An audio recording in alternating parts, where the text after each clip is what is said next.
एक ऐसे दल की सरकार आई जिसका मकसद सेवा करना है ही नहीं, झगड़ा करना। विजिलेंस को कंट्रोल में लेकर बंगला जो बना दिया है, इसका सत्य छुपाना है। अलायंस होने के बाद भी पूर्ण बहुमत से नरेंद्र मोदी प्रधानमंत्री बनने वाले हैं। पंडित जवाहरलाल नेहरू जी, श्रीमान सरदार पटेल, राजा जी, राजेंद्र प्रसाद और डॉक्टर अंबेडकर जैसे नेताओं ने इसका विरोध किया कि ये उचित नहीं होगा कि दिल्ली को पूर्ण राज्य का दर्जा दिया जाए।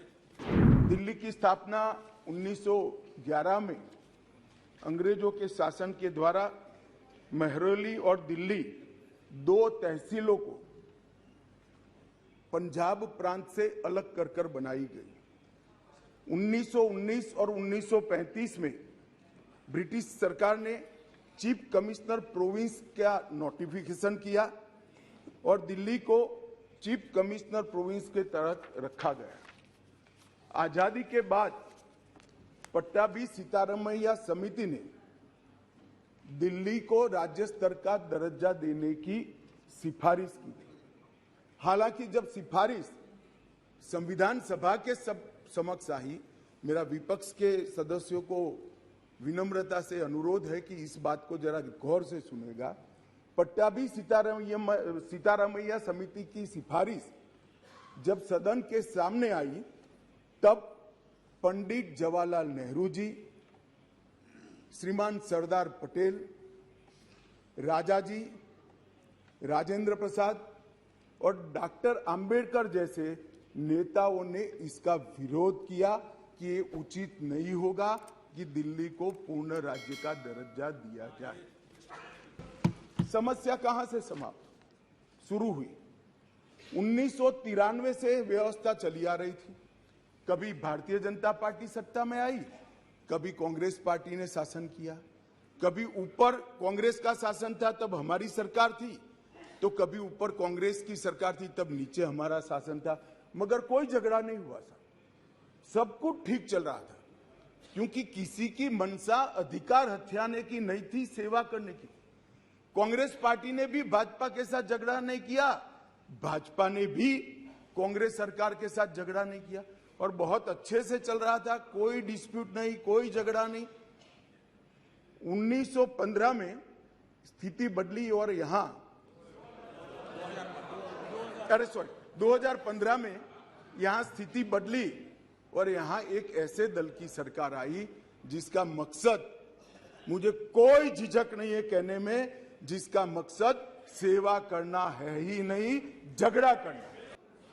प्रॉब्लम ट्रांसफर पोस्टिंग के अधिकार का नहीं है, विजिलेंस को कंट्रोल में लेकर बंगला जो बना दिया है, इसका सत्य छुपाना है। जो भ्रष्टाचार हो रहा है, इसका सत्य छुपाना है। विधेयक और कानून देश के भले के लिए लेकर आते हैं, इसका विरोध या इसका समर्थन भी देश के और दिल्ली के भले के लिए करना चाहिए।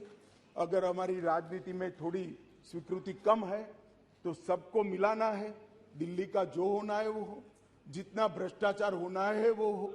मंत्री कुछ भी करे, मुख्यमंत्री करोड़ों के बंगले बनाए, मगर हम विपक्ष में रहते हुए समर्थन करेंगे, क्योंकि हमें गठबंधन बनाना है। इस तरह से नहीं सोचना चाहिए। मेरी अपील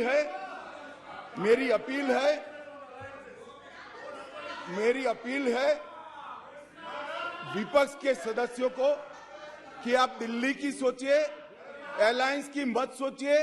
अलायंस से फायदा नहीं होने वाला है।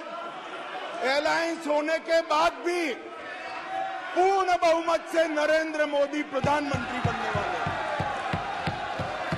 अलायंस कर आप अगर ऐसा सोचते हो, अलायंस कर आप अगर ऐसा सोचते हो कि जनता का विश्वास हासिल कर दिया जाएगा, जनता का विश्वास आपको मिला था, मगर जिस तरह से 10 साल यूपीए ने शासन चलाया, 12 लाख करोड़ के घपले घोटाले करे, इसलिए आज वहां बैठे।